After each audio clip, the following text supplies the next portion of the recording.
practice launch care is the right place, right care, right time.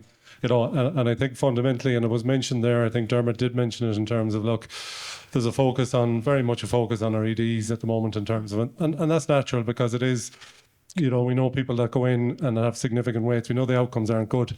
So if you pare that back, you got to look at how do we bring back to its most basic level. And what you're talking about as the most basic level is try to keep people safe, keep people healthy, keep people well within their community. And I think that's the focus. That has to be the focus. I think the one thing which is really important about when we move to the RHA structures is, I think the autonomy that comes with that is really important, because we've got to own that at a regional level. We've got to own that at a CHN level. We've got to own it at the most basic level. And I think if I'm in the health service a long time, but I suppose one of the changes that did happen as well, I think we lost a little bit of that ownership. In some ways, some of it became centralised in a way, and I think we need to get back to its most basic level. And the most basic level is people living at home, people living in their communities, the basic community supports that are there, and ensuring that we maximise the potential within that.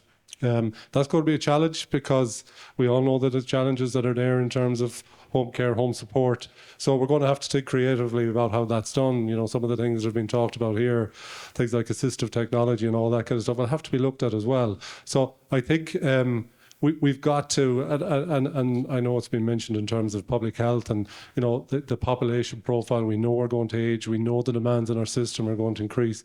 We've got to look at working at our most basic levels to keep people well, keep people in their homes, keep people supported, keep people active in their own health and welfare, that they, the sense of ownership that what I can do, what I need to do to keep myself well.